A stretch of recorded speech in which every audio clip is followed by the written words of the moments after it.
अंतर्गत तपासणी खूप मोठा टॉपिक होता. बघा, अंतर्गत तपासणी म्हणजे काय ते आधी समजून घेऊ आणि नंतर तिच्या व्याख्या वगैरे दिलेल्या आहेत ते समजून घेऊया. बघा, अंतर्गत तपासणी त्याचा अर्थ असा दिलाय, व्यवसायाचा जर आकार जर मोठा असेल म्हणजे विस्तार मोठा असेल तर व्यवसायातील व्यवहार देखील जास्त असतात. व्यवहार जास्त असतील तर लेखा पुस्तकांमध्ये जे लेखा पुस्तके जी तयार केली जातात म्हणजे चालू बुक्स ऑफ अकाउंट म्हणतो यांची संख्या देखील वाढते आणि या कामावर ह्या आर्थिक व्यवहारांवर नियंत्रण ठेवण्यासाठी मालक व संचालक यांना हे सगळं सहज शक्य होत नाही. त्यासाठी ती एक प्रणाली तयार करतात, एक सिस्टीम तयार करतात आणि ती सिस्टीम अशी असती की एका कर्मचाऱ्याकडून संपूर्ण व्यवहाराची नोंद न करता वेगवेगळ्या टप्प्यांमध्ये वेगवेगळ्या कर्मचाऱ्यांकडून त्याची नोंद करायची. म्हणजे मी तुम्हाला जर सांगायचं झालं तर समजा फॉर एक्झाम्पल ट्रान्झॅक्शन जे होतात ट्रान्झॅक्शन ह्या ट्रान्झॅक्शनची जनरल एंट्री करतो आपण, बरोबर ना? जर्नल एंट्री नंतर काय करतो कोण सांगते?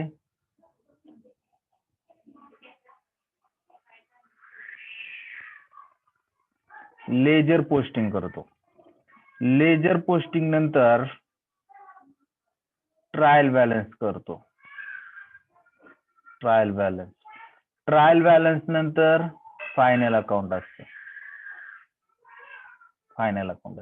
म्हणजे थोडक्यात काय की व्यवहार ज्या वेळेस होतो त्या व्यवहाराचे नोंदणीच्या वर्षभरामध्ये एवढ्या प्रक्रियांमधून तो व्यवहार असतो. पहिल्यांदा ट्रान्झॅक्शन म्हणजे व्यवहार होतो, त्यानंतर त्याची जनरल एंट्री होते, लेजर पोस्टिंग केलं जातं, ट्रायल बॅलन्स केलं जातं आणि नंतर फायनल अकाउंट मध्ये परत 3 प्रकार येतात की ट्रेडिंग अकाउंट तयार करावं लागतं, त्याच्यानंतर प्रॉफिट अँड लॉस अकाउंट तयार करावं लागतं आणि नंतर काय होते, बॅलन्स शीट तयार होते.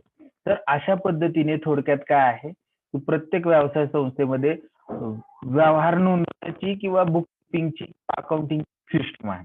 तर या सिस्टीम मध्ये ही सगळी कामं एकाच कर्मचाऱ्याकडून करून घेतली जात नाही. या आर्थिक व्यवहारासंबंधीची कामं आहेत ही एकाच कर्मचाऱ्याकडून करून घेतली जात नाही. जनरल एंट्री तयार करण्यासाठी एक कर्मचारी असेल, लेजर पोस्टिंग लिहिण्यासाठी एक कर्मचारी असेल, ट्रायल बॅलन्स साठी एक कर्मचारी असेल आणि फायनल अकाउंट साठी एक. म्हणजे थोडक्यात काय, जर जनरल एंट्री करणाऱ्या कर्मचाऱ्याकडून जर जनरल एंट्री चुकली किंवा त्या ठिकाणी काय अफरातफर निर्माण झाली किंवा लबाडी जर केलेली असेल तर ती लबाडी ज्या वेळेस हा लेजर पोस्टिंग करणारा जो कर्मचारी आहे हे लेजर पोस्टिंगचं काम ज्या वेळेस करेल तेव्हा त्याच्या कामातून याची लबाडी उघडकीस येऊ शकते. जर जनरल एंट्री चुकीची झाली असेल तर ह्याला समजू शकतो. आणि जो ट्रायल बॅलन्स तयार करणार आहे याच्या कामातून ह्या लेजर पोस्टिंग वाल्याची लबाडी उघडकीस येऊ शकते. फायनल अकाउंट वाल्याकडून ह्या ट्रायल बॅलन्स वाल्याची लबाडी उघडकीस येऊ शकते. म्हणजे थोडक्यात काय की कामाचीच सिस्टीम अशी तयार करायची, कामाचीच प्रणाली अशी तयार करायची की ज्यामध्ये एका कर्मचाऱ्याचं काम दुसऱ्या कर्मचाऱ्याच्या कामातून तपासून घ्यायचं. त्याला आपण म्हणतो अंतर्गत तपासणी. तर हेच या ठिकाणी सांगितलेलं आहे की ज्यात कर्मचाऱ्याच्या कामावर एकमेकांचे परस्पर नियंत्रण आहे. कर्मचारी जे आहेत त्यांच्या कर्मचाऱ्यांच्या कामावर एकमेकांचं परस्पर नियंत्रण राहील. बघा, प्रत्येकाच्या कामावर एकमेकांचं नियंत्रण राहील. तसेच एखाद्या कर्मचाऱ्याने लबाडी केल्यास अगर लबाडी केली तर ती उघडकीस येऊ शकते. म्हणजे जर कर्मचाऱ्यांनी लबाडी केली तर ती उघडकीस येऊ शकते. अशा प्रणालीला, अशा योजनेला, अशा नियंत्रणाला अंतर्गत तपासणी असं म्हटलं जातं. आता या अंतर्गत तपासणीच्या 1-2-3 व्याख्या दिलेल्या आहेत खाली, त्या बघा समजून घेण्याचा प्रयत्न करूया.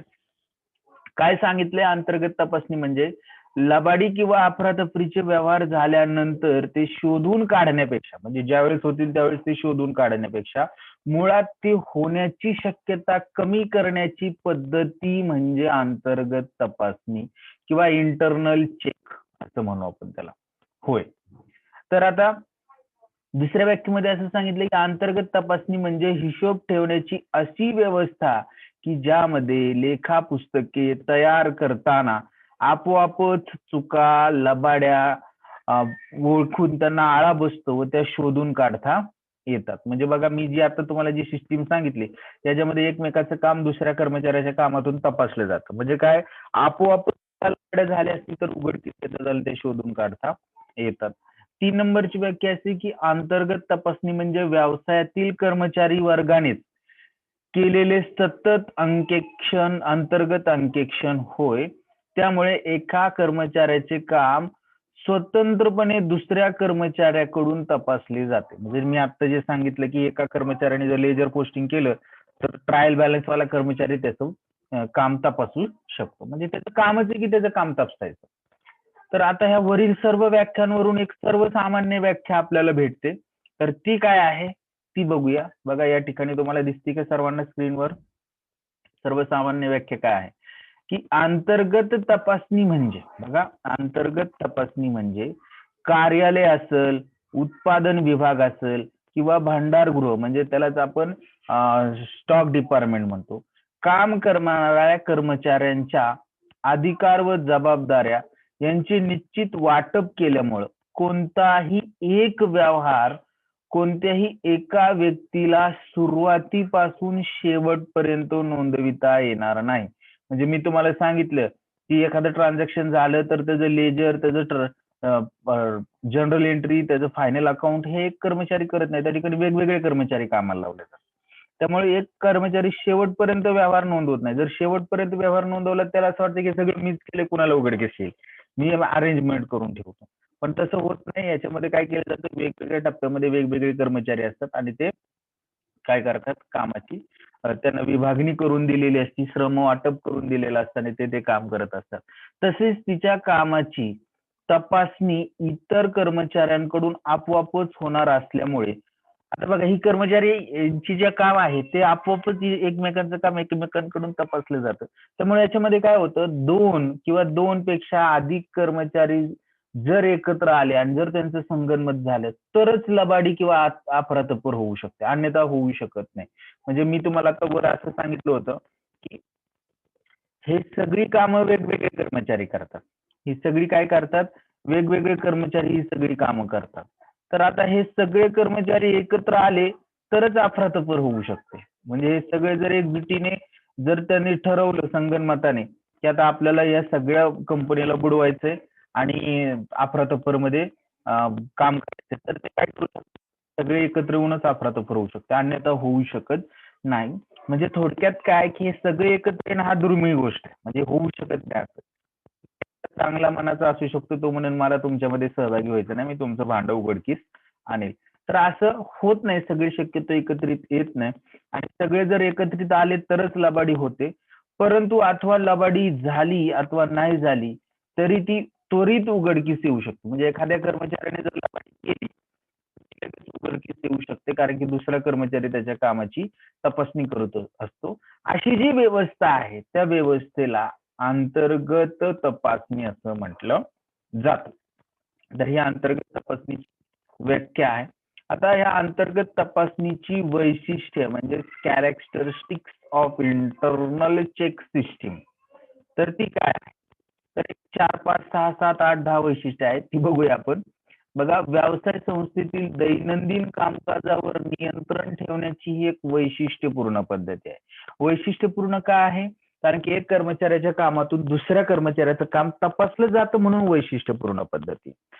या पद्धतीमध्ये काय केलं जातं की व्यवसायातील कार्यालय असेल, उत्पादन विभाग असेल किंवा स्टॉक डिपार्टमेंट असेल, या सर्वांमध्ये परस्पर संबंध निर्माण केला जातो आणि सगळ्यांची कामं एकमेकांवर डिपेंड असतात.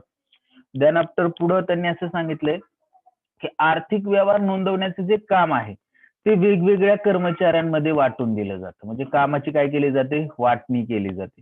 त्यामुळे कोणत्याही एका कर्मचाऱ्याला आर्थिक व्यवहार प्रारंभापासून अखेरपर्यंत नोंदविता येत नाहीत, हे या पद्धतीचं वैशिष्ट्य आहे.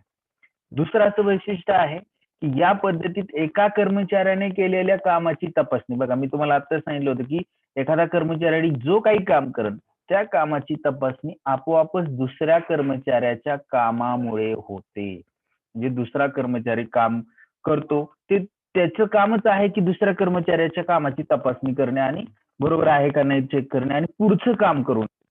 थोडक्यात काय की आपापल्या कामाची तपासणी केली जाते. या पद्धतीत प्रत्येक कर्मचाऱ्याचे जे कार्य आहे त्यावरील जबाबदारी असेल किंवा काटेकोरपणे निश्चित केली जाते. म्हणजे प्रत्येक कर्मचाऱ्याचे कार्य व त्याची जबाबदारी काटेकोरपणे निश्चित केली जाते. एका कर्मचाऱ्याने काम दुसऱ्या कर्मचाऱ्याच्या कामास पूरक असते, म्हणजे काय कॉम्प्लिमेंटरी असतं. म्हणजे बघा, मी म्हटलं की तुम्हाला जर्नल एंट्री करायची, त्याच्यावरून लेजर पोस्टिंग होतं. म्हणजे काय, लेजर पोस्टिंग करण्यासाठी जनरल एंट्री, आणि जर्नल एंट्री करायची केली तरच लेजर पोस्टिंग होऊ शकतं. तर थोडक्यात मला काय म्हणायचं की ही कामं जी आहेत ती एकमेकाला पूरक आहेत. ह्या कर्मचाऱ्याचं काम दुसऱ्या कर्मचाऱ्याला पूरक आहे. म्हणजेच काय, ह्या या नियंत्रण पद्धतीचं वैशिष्ट्य आहे. जर समजा अफरातफर लबाडी होणार नाही याबाबत काळजी घेण्यात येते या पद्धतीत, आणि जर झालीच तर ती लवकर उघडकीस येईल अशी व्यवस्था निर्माण केलेली असते. म्हणजे एक तर होणार नाही याची काळजी घेण्यात येते, आणि झाली तर ती लगेच उघडकीस येऊ शकते, अशा पद्धतीची व्यवस्था याच्यामध्ये असते. आणि 2 किंवा अधिक कर्मचारी संगनमत केल्याशिवाय ही लबाडी अफरातफर उघडकीस आणता येत नाही. हे देखील या पद्धतीचं एक वैशिष्ट्य आहे. समजतंय का सर्वांना मी काय सांगतोय ते? हो सर.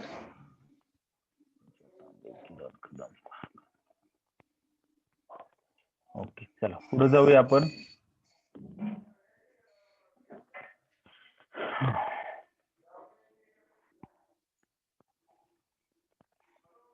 बघा, मग अजून काय आहे, अजून दोन वैशिष्ट्ये अशी आहेत की वरील प्रमाणे योजना करूनही कामांची पुनरावृत्ती होत नाही. म्हणजे जरी एका कर्मचाऱ्याने दुसऱ्या कर्मचाऱ्याच्या कामाची तपासणी करत असेल तर दुसऱ्या कर्मचाऱ्याला ते काम परत करावं लागत नाही.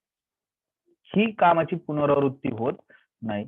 या पद्धतीत व्यवहारांच्या नोंदी करताना लहान सहान प्रक्रियांमध्ये रूपांतर केले जाते. म्हणजे मी तुम्हाला सांगितले की व्यवहार नोंदवत असताना journal entry, ledger posting, trial balance, final account, ह्या ज्या प्रक्रिया आहेत व्यवहाराच्या अकाउंटिंगच्या किंवा नोंदणीच्या, त्या लहान सहान प्रक्रियांमध्ये काय केलं जातं, विभागणी केली जाते, रूपांतर केलं जातं. आता या अंतर्गत तपासणी जी पद्धती आहे, या इंटरनल चेक सिस्टीमचा मूलभूत उद्देश काय आहे, फंडामेंटल्स ऑफ ऑब्जेक्टिव्ह काय आहे, तर ते बघूया. पहिलं म्हणजे उद्देश काय आहे, पहिलं म्हणजे श्रम विभागणी तत्वावर कामाचे वाटप करणे. म्हणजे काय की एकच काम एकाच कर्मचाऱ्याला न देणे, ते काम काय करणे, विभागून देणे, त्याला आपण श्रम विभागणी म्हणतो. कामाची ज्यावेळेस विभागणी केली जाते त्यावेळेस श्रम विभागणी होते. तर या तत्वाचा वापर वेगवेगळ्या कर्मचाऱ्यांना वेगवेगळी कामे करून वाटून दिली जातात, आणि या तत्वाचा वापर करून घेण्यासाठी त्यांच्या जबाबदाऱ्या, कार्य, कामे, अधिकार निश्चित केली जातात. हा एक या इंटरनल चेक म्हणजेच अंतर्गत तपासणीचा उद्देश आहे. दुसरा आहे की प्रमुख उद्देश म्हणजे गैरव्यवहारांना आळा घालणे. की अंतर्गत तपासणीमध्ये कोणतेही काम एकापेक्षा अधिक कर्मचाऱ्यांनी किंवा व्यक्तींनी मिळून करायचे असतं. त्यामुळे काय होतं की संगनमताशिवाय, म्हणजे 2 किंवा त्याच्यापेक्षा अधिक व्यक्ती एकत्र आल्याशिवाय त्यांना लबाडी म्हणा किंवा अफरातफर म्हणा हे करता येणे शक्य होत नाही. आणि जरी अशी लबाडी अफरातफर झाली तरी ती लगेच उघडकीस येऊ शकते. आणि हे शोधून काढण्याची प्रयत्न देखील ह्याच्यामध्ये केला जातो. म्हणजेच काय, की लबाडी अफरातफर होणार नाही, जरी झाली तरी ती शोधून काढणे, हा या अंतर्गत तपासणीचा उद्देश असतो.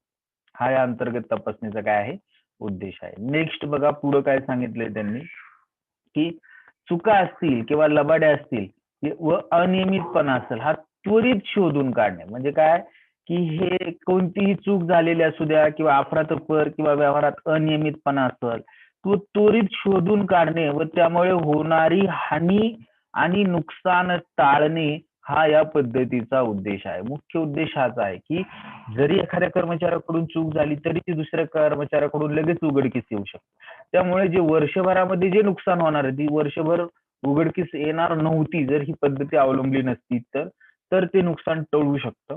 तर हा देखील ह्या पद्धतीचा मुख्य उद्देश आहे. देन आफ्टर पुढे बघा की व्यवसायातील कर्मचाऱ्यांची जी कार्यक्षमता आहे ती वाढविणे, हा याचा मुख्य उद्देश आहे.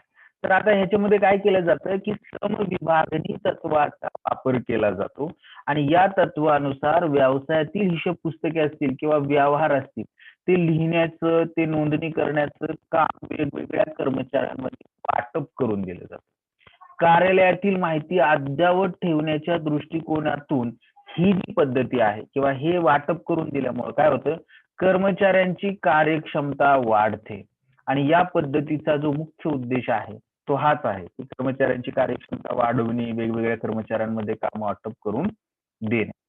देन आफ्टर पुढे पहा की कर्मचाऱ्यांवर नैतिक प्रभाव. आता बघा की मी तुम्हाला सांगितले की एका कर्मचाऱ्याचं काम दुसऱ्या कर्मचाऱ्याच्या कामातून काय केलं जातं, तपासलं जातं. म्हणजे थोडक्यात काय, या कर्मचाऱ्याला काय वाटणार आहे की माझं काम हा व्यक्ती तपासणार आहे, माझं अज्ञान किंवा माझी चूक जर झाली तर ती उघडकीस येऊ शकते आणि माझी मानहानी होऊ शकते. या कर्मचाऱ्याचं काम 2 नंबरचा कर्मचारी त्याचं काम ह्या 3 नंबरच्या कर्मचाऱ्याकडून तपासून घेतलं. 2 नंबरच्या कर्मचाऱ्याला काय वाटू शकतं की जर समजा मी जर काम व्यवस्थित केलं नाही, चूक लबाडी अफरातफर करण्याचा प्रयत्न केला तर ते पुढच्या कर्मचाऱ्याच्या कामातून उघडकीस येईल. पण मी काम व्यवस्थित करणं गरजेचं आहे. म्हणजे थोडक्यात काय, कामासंबंधी, आपल्या जबाबदारी संबंधी किंवा काम करण्याच्या प्रवृत्ती संबंधी ह्या सर्व कर्मचाऱ्यांवर एक नैतिक प्रभाव राहतो आणि ते लबाडी किंवा अफरातफर करण्यास लाजावत नाही. तेच त्यांनी सांगितले, आपण केलेली जर चूक असेल किंवा लबाडी असेल आपोआपच सहज आणि लगेच लक्षात येऊ शकेल याची खात्री प्रत्येक कर्मचाऱ्याला करण्यास धजावत नाही. परिणामी काय होतं की कर्मचाऱ्यांवर कामासंबंधी एक नैतिक प्रभाव व दडपण असतो आणि हा या पद्धतीचा उद्देश आहे. नेक्स्ट आहे अंकेक्षकाचे काम सुलभ होते. बघा अंकेक्षकाचं काम काय सुलभ होतं की या पद्धतीमध्ये व्यवहारांची नोंद केल्यामुळं व्यवहार हे बिनचूक नोंदवण्याची जास्त शक्यता असते. म्हणजे याच्यामध्ये चूक होत नाही, काटेकोरपणे नोंदवले जातात आणि त्यामुळे चुका लबाड्या यांना संधी जास्त नसते. त्यामुळे अंकेक्षणाचं काम काय होतं, सुलभ होतं की चुका नाही लबाड्या नाही म्हटलं तो जास्त काय तपासणी करणार नाही, काम लवकर होऊ शकतं. हे या अंतर्गत तपासणीचे उद्देश आहेत. आता अंतर्गत तपासणीची काय मूलतत्वे आहेत, प्रिन्सिपल्स आहेत, तर ते कोणते आहेत ते आपल्याला बघायचं आहे. याच्यावर बऱ्याचशा वेळा तुम्हाला परीक्षेमध्ये प्रश्न विचारलेला आहे. तुम्ही जर तुमची प्रश्नपत्रिका जर अभ्यासली तर तुमच्या ते लक्षात येईल. तर बघा अंतर्गत तपासणीची मूलतत्वे काय आहेत. पहिलं म्हणजे कामाचे वाटप करणं. म्हणजे लेखा पुस्तकातील ज्या नोंदी आहेत त्या एकाच कर्मचाऱ्याकडून न घेता याचं वेगवेगळ्या कर्मचाऱ्यांकडून काम करून घेणं. म्हणजे कामाचं असं वाटप करायचं की जेणेकरून कर्मचाऱ्यांचे अधिकार असतील, जबाबदाऱ्या असतील आणि उत्तरदायित्व म्हणजेच रिस्पॉन्सिबिलिटी किंवा अकाउंटेबिलिटी असेल यांची वाटणी स्पष्ट होईल आणि कर्मचाऱ्यांच्या मनात कोणत्याही प्रकारचा गोंधळ राहणार नाही. अशा पद्धतीची ही तपासणी इंटरनल चेक सिस्टीम जी आहे ती असावी. त्याच्यानंतर एक काम एका कर्मचाऱ्याकडूनच करून घेणं. म्हणजे त्याला 2 कामं लावायची नाही. म्हणजे त्यांनी जर्नल एंट्री सुद्धा करायची नाही आणि लेजर पोस्टिंग सुद्धा करायचं नाही. ही 2 कामं दोन्ही वेगवेगळ्या कर्मचाऱ्यांकडून करून घे. हा एक याचा मुख्य उद्देश असणार आहे. एकच मिनिट.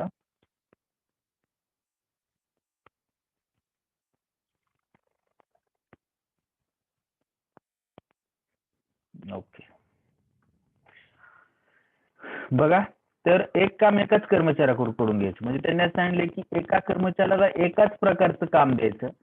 प्रत्येक कर्मचाऱ्याला त्याची पात्रता, त्याची योग्यता, त्याचे अनुभव, त्याची आवड यांचा विचार करून एकाच प्रकारचे काम दिले गेले पाहिजे, ज्यामुळे संबंधित कामात तो कर्मचारी तरबेज निष्णात होईल, म्हणजे एक्सपर्ट होईल आणि त्याची कार्यक्षमता वाढेल. हे या पद्धतीचं एक तत्व आहे. कामातील बदल म्हणजे आता जरी एक काम दिलं तरी काही वेळेस कामातील बदल देणं गरजेचं आहे. म्हणजे हा बदल कशासाठी असावा, तर कर्मचाऱ्यांची त्याच संस्थेत इतर विभागात देखील बदली करण्याची तरतूद असावी. म्हणजे इंटरनल चेक सिस्टीम मध्ये त्याला जर सेल्स डिपार्टमेंटला जर तो काम करत असेल तर त्याला कधी कधी परचेस डिपार्टमेंटला सुद्धा ट्रान्सफर केलं पाहिजे. तर का करायचं की साधारणपणे एकाच विशिष्ट प्रकारचे कार्य जर त्यांनी प्रदीर्घ काळ केलं म्हणजे बऱ्याच दिवस एक काम केलं तर त्याला त्या कामातील बारकावे लक्षात येतात आणि तो लबाडी करण्यासाठी प्रयत्न करू शकतो. म्हणून त्याला सर्वच बारकावे लक्षात येऊन द्यायचे नाहीत. प्रदीर्घ काळासाठी एखाद्या कर्मचाऱ्याला देऊ नये. अधूनमधून काय केलं पाहिजे की त्याच्या कामात बदल करीत राहिलं पाहिजे, कारण सातत्याने एकच काम एकाच कर्मचाऱ्याला जर दिलं तर त्यातील बारकाव्यांचा अभ्यास करून तो लबाडी करण्याची शक्यता असते. म्हणजे त्याला बारकावे माहीत झाले तर तो काय करू शकतो, लबाडी करू शकतो कामामध्ये. तर हे एक तत्व आहे इंटरनल चेकचं. पुढे बघूया, पुढे त्यांनी अजून 2-3 तत्व म्हणजे बरेचसे आहेत. त्याच्यामुळे मला झूम करू दे जरा.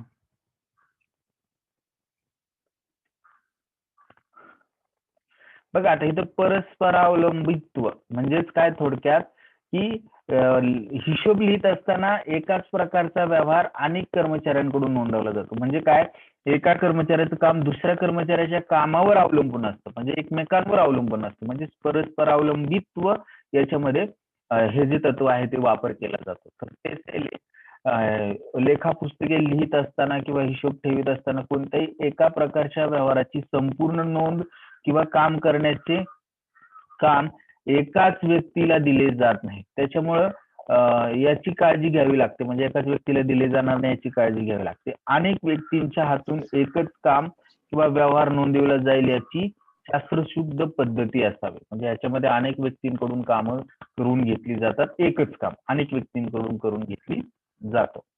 त्याच्यानंतर कार्यपद्धतीत स्पष्टपणा, निश्चितपणा आणि व्यवस्थितपणा आवश्यक आहे. तर व्यवसाय संस्थेतील सर्वच कार्य करण्याच्या पद्धतीमध्ये व त्या संदर्भातील कार्य लेखी स्वरूपात स्पष्टपणे सर्व कर्मचाऱ्यांना समजावून दिली पाहिजे. त्यावर त्या व्यवहारांवर नोंदणीची एकूण पद्धत व्यवस्थितपणे आणि शीघ्र असावी. म्हणजे काय की जे काम आहे ते प्रत्येक कर्मचाऱ्याला स्पष्ट, निश्चित आणि व्यवस्थितपणे सांगितले गेलं पाहिजे. म्हणजे कर्मचाऱ्यांना ही पद्धत समजावून दिली पाहिजे आणि ही पद्धत व्यवस्थित असावी, पूर्ण असावी आणि शीघ्र म्हणजे जलद गतीने काम करण्याची पद्धती असावी. हे एक त्याचं प्रिन्सिपल आहे. देन आफ्टर आधुनिक यांत्रिक उपकरणांचा देखील या पद्धतीत जास्तीत जास्त उपयोग करण्यात यावा. म्हणजे कम्प्युटर असेल, कॅल्क्युलेटर असेल, मशीन्स असतील किंवा टाईप रेकॉर्डर असेल, बघा या ठिकाणी म्हटलेले त्यांनी. तर व्यवसायातील चुका लबाड्या कमी करण्यासाठी जर यंत्राचा अधिक वापर केला तर ते कमी होऊ शकतात. म्हणजे उदाहरणार्थ कॅल्क्युलेटर तुम्ही टोटल करण्यासाठी अमाऊंट वापरलं तर ते बेरजा तुमच्या चुकणार नाही, म्हणजे चूक होणार नाही. टाईप रेकॉर्डर असेल किंवा अजून काय असेल, क्लॉक असेल वगैरे, यांचा जास्त काळ वापर म्हणजे चांगला वापर जर केला, कम्प्युटर जर असेल तर यांचा चांगला वापर केला तर चुका लबाड्या होणार नाही. त्याच्यानंतर रोखीच्या व्यवहारांवर कडक नियंत्रण असावे. म्हणजे जास्तीत जास्त लबाडी आपण कुठे होऊ शकते की ज्या ठिकाणी कॅश ट्रान्झॅक्शन आहेत, रोख व्यवहार ज्या ठिकाणी केले जातात त्या ठिकाणी जास्तीत जास्त अफरातफर होण्याची शक्यता असते. तर अशा रोख पैशाच्या देवाणघेवाणीच्या व्यवहारांवर काळजीपूर्वक व कडक नियंत्रण असावे. म्हणजे ते कडक नियंत्रणाखाली त्यांची नोंद करण्यात यावी. व्यवसायात जमा होणारी रोख रक्कम दररोज बँकेत जमा केली पाहिजे. म्हणजे रोजची रोज रक्कम जमा केली पाहिजे. आजची 4 दिवसांनी केली तर 100% अफरातफर होऊ शकते. तर रोज जमा केली पाहिजे. असा नियम असणं आवश्यक आहे. म्हणजे असा नियम असलाच पाहिजे. त्यानंतर पुढे बघा, आपोआप किंवा परस्पर तपासणीची व्यवस्था असावी. तर आता याच्यामध्ये असं आहे की हिशोब लिहिण्याची जी पद्धती आहे ही पद्धतीच अशी आहे की ज्यामध्ये एका व्यक्तीच्या कामाची दुसऱ्या व्यक्तीच्या कामाकडून तपासणी केली जाते. म्हणजेच काय, परस्पर तपासणीची व्यवस्था आहे. तेच त्यांनी सांगितले, एका व्यक्तीने केलेले काम दुसऱ्या व्यक्तीच्या कामातून लगेच तपासण्याची व्यवस्था असावी. असे असले म्हणजे एक व्यक्तीने केलेली चूक अथवा लबाडी अफरातफर असेल तर फार काळापर्यंत ती चालणार नाही, ती लगेच त्वरित उघडकीस येईल. ही एक त्याची महत्वाचं प्रिन्सिपल आहे. त्यानंतर बघा पुढे असं सांगितलंय त्यांनी की संपूर्ण जी पद्धती आहे ती कार्यक्षम आणि लवचिक असावी. म्हणजे कार्यक्षमता असावी त्याच्यामध्ये आणि लवचिक असावी. तर अंतर्गत तपासणी पद्धतीचं वैशिष्ट्य विचारात घेता व्यवसाय संस्थेने आपल्या अनुरूप म्हणजे आपल्याला जी सोयीची आहे अशी अंतर्गत तपासणी पद्धती काय करावी, निवडावी, तिची अंमलबजावणी करावी. त्याचबरोबर अंतर्गत तपासणी पद्धतीत उद्योगाच्या बदलत्या स्वरूपाने देखील सहज बदल करतात. म्हणजे उद्योगात जर काय बदल झाले तर इंटरनल चेक सिस्टीम मध्ये पण सहज बदल करता येईल अशी ही पद्धती असते. म्हणजे थोडक्यात ती काय असावी, लवचिक पद्धती असावी. आणि लास्ट नंबर आहे की व्यवस्थापनाला वेळोवेळी अहवाल देता यावा. का अहवाल देता यावा? कारण की व्यवस्थापनाला निर्णय घ्यावे लागतात. तर तेच त्यांनी सांगितले की मोठ्या मोठ्या उद्योग संस्थांमध्ये वरिष्ठ व्यवस्थापक व कर्मचारी यांचा प्रत्यक्ष संबंध खूप कमी वेळा येतो, म्हणजे क्वचितच येतो. त्यामुळे कर्मचाऱ्यांच्या कार्याबद्दलचा, परफॉर्मन्स बद्दलचा, एकूण कामकाजासंबंधीचा अहवाल वरिष्ठ व्यवस्थापनाला देण्यात यावा, या संदर्भातली तरतूद देखील या पद्धतीत असणं गरजेचं आहे. हे सगळं मी आता जे सांगितले 10 पॉईंट, ते इंटरनल चेक सिस्टीमचे प्रिन्सिपल्स आहेत, म्हणजे अंतर्गत तपासणी पद्धतीची तत्वे आहेत.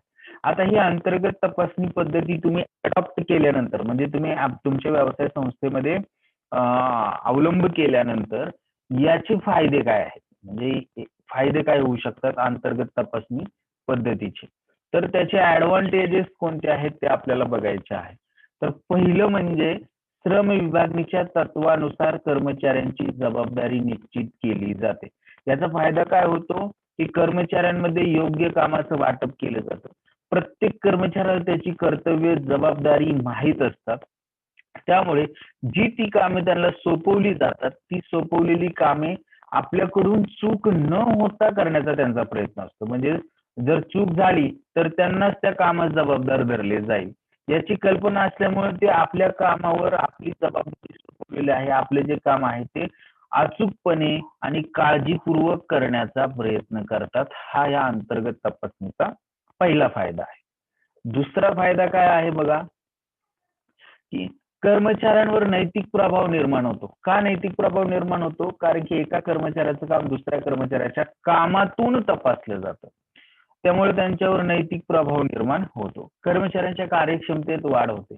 विशिष्ट प्रकारचे काम ठराविक व्यक्तीनेच करावे, ठराविक व्यक्तीवरच सोपवले जाते. त्यामुळे त्याची जबाबदारी, काम कसं करायचं हे त्याला माहीत असतं. त्यामुळे कर्मचाऱ्यांची किंवा त्या व्यक्तीची कार्यक्षमता वाढते. लबाडी अफरातफर असेल तर त्यांना काय बसतो? आळा बसतो. तर का आळा बसतो? कारण की काम लगेच दुसऱ्या कर्मचाऱ्याकडून तपासलं जातं आणि जर काही चूक झाली असेल तर ती लगेच उघडकीस येते, म्हणजे लगेच त्याला आळा घातला जातो. हे एक याचा फायदा आहे. पुढे बघा काय आहे. एकच मिनिट.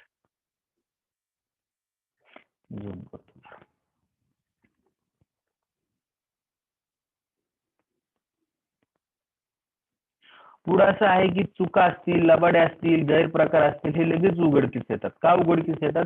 की या पद्धतीमध्ये कर्मचाऱ्याकडून हिशोबात काही चुका, लबाड्या, अफरातफर जर झाली तर त्या लगेच उघडकीस येतात, कारण की एका कर्मचाऱ्याचं काम दुसऱ्या कर्मचाऱ्याकडून तपासलं जातं. हिशोबातील चुकांवर नियंत्रण ठेवता येणे शक्य होते, कारण की या पद्धतीमध्ये हिशोब लेखनात व नोंदीत करण्यात आलेला नियमितपणा व शिस्त ही खूप महत्वाची असते. म्हणजे नियमितपणा असतो, शिस्त असतो, त्यामुळे जमा खर्चातील चुकांवर नियंत्रण ठेवता येणे शक्य असतं. आणि अंतिम लेख हे तयार करणं सुलभ होतं. काय सुलभ होतं? जर अंतर्गत तपासणी पद्धतीची जर कार्यक्षम असेल तर सर्व लेखा पुस्तके योग्य वेळी जलद गतीने तयार केली जातात. वर्षभर ती बरोबर लिहिली जातात आणि त्यामुळे वर्षाच्या शेवटी जे अंतिम लेखे तयार करायचे आहेत ते काम काय होतं? चुका जर नसतील तर ते जलद आणि लगेच तयार करता येतं. आता हे झाले फायदे, तसे तोटे देखील आहेत. तर तोटे कोणते आहेत ते बघूया.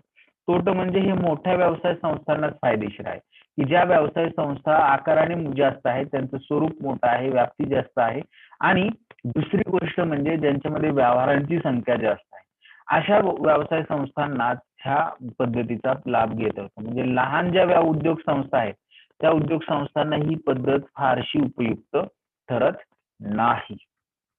तर एक काम करा, मी थोडस 1-2च मिनिट बघा. आता कामाचा दर्जा खालावतो, हा एक तोटा आहे. शक्यतो हा नसायला पाहिजे पण आहे.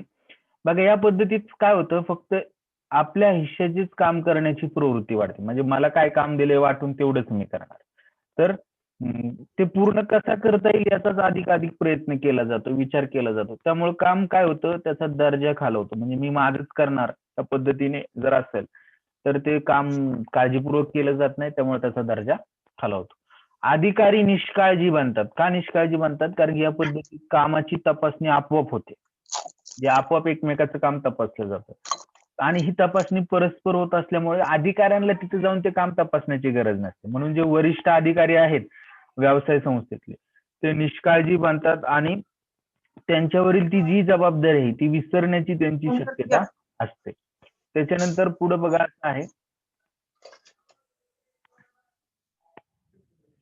की ही अधिक खर्चिक पद्धती आहे. कारण या पद्धतीचा जर वापर करायचा म्हटलं तर एकच व्यवहार नोंदवण्यासाठी मी तुम्हाला सांगितले की 3-4 कर्मचारी तुम्हाला त्या ठिकाणी कामाला ठेवावे लागते. म्हणजे थोडक्यात काय, त्या कर्मचाऱ्याला तुम्हाला वेतन द्यावं लागेल. मग त्याचा खर्च काय आहे, वाढतो. तर तेच आहे, ही पद्धती राबवण्यासाठी अनेक प्रकारच्या, अनेक योग्यतेच्या, अनेक दर्जाच्या कर्मचाऱ्यांची नियुक्ती करावी लागते.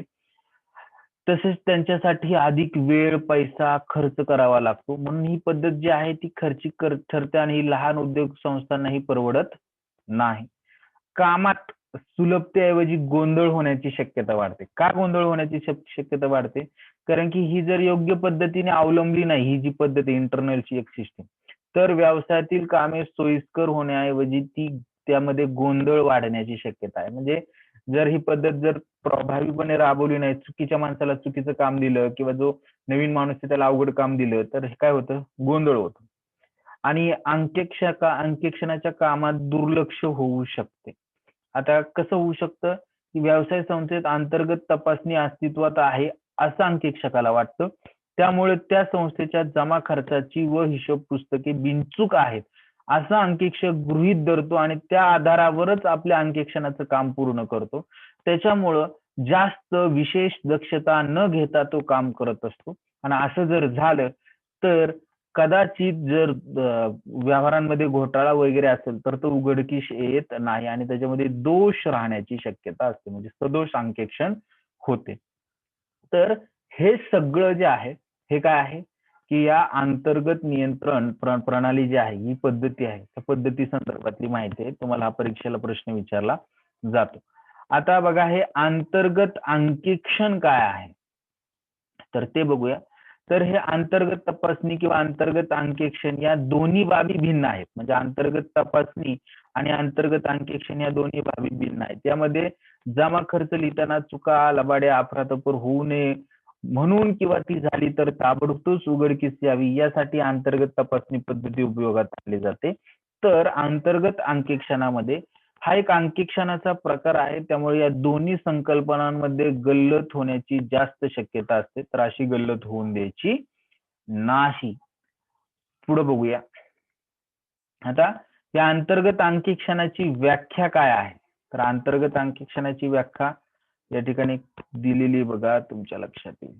तर अंतर्गत अंकेक्षण म्हणजे पूर्ण वेळ पगारावर नेमणूक केलेल्या अंकेक्षकांकडून आर्थिक विवरांचे सतत व टीकात्मक परीक्षण होय.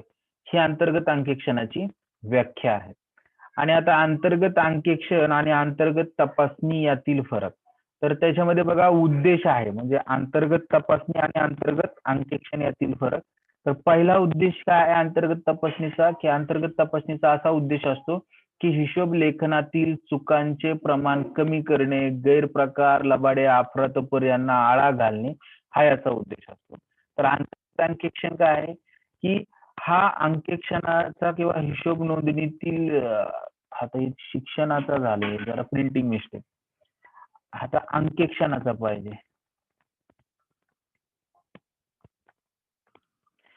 तर अंतर्गत अंकेक्षण चा उद्देश हिशोबातील किंवा नोंदणीतील ज्या चुका आहेत त्या चुका शोधून काढणे, लबाडी, अफरातफर शोधून काढणे हा आहे.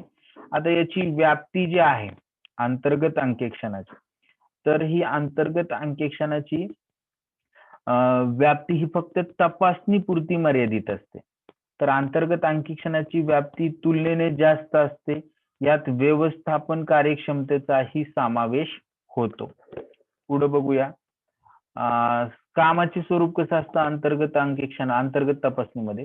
तर अंतर्गत तपासणीमध्ये कामाचे स्वरूप असे असते की एका कर्मचाऱ्याकडून दुसऱ्या कर्मचाऱ्याच्या कामाची आपोआप तपासणी केली जाते. तर इकडे अंतर्गत अंकेक्षणामध्ये कामाचे स्वरूप हे वेगळे आहे. यात काय फक्त हिशोब तपासणीच्या कामाचा समावेश होतो. म्हणजे अंकेक्षकाच्या कामाचा समावेश होतो. पुढं कर्मचारी, तर अंतर्गत तपासणीसाठी स्वतंत्र कर्मचाऱ्यांची नेमणूक केली जात नाही. कंपनीतील जे कर्मचारी आहेत ते या कामात सहभागी होत असतात. तर अंतर्गत अंकेक्षकासाठी एका वेगळ्या अंकेक्षकाची, शिक्षण सारखं जे आलेलं आहे, स्वतंत्र कर्मचारीची नेमणूक केली जाते. म्हणजे अंकेक्षक म्हणून एका स्वतंत्र कर्मचाऱ्याची नेमणूक केली जाते. आणि संकल्पना, तर अंतर्गत तपासणी ही एक प्रक्रिया आहे. यात तपासणी आपोआप किंवा परस्पर होते. तर अंतर्गत अंकेक्षण हे एक परीक्षण आहे. यात अंकेक्षक हिशोबांची तपासणी करीत असतो. तर हा जो फरक आहे, हा फरक आपला संपलेला आहे. आता पुढचा जो पॉइंट आहे तो शक्यतो मी जरी किती जरी पळवलं तरी माझ्या अंदाजे संपणार नाही. शेवटचे 2 मिनिट राहिले. तर हा एक फरक आहे शेवटचा, आणि मग आपला हा टॉपिक आज म्हणजे संपेलच असा आहे. तर आज आपण इथपर्यंत थांबूया. काय झालं ते सर्वांना समजलं असेल. याच्या नोट्स तुम्हाला मी रात्रीच पाठवल्यात. भेटल्यात ना सर्वांना रात्रीच?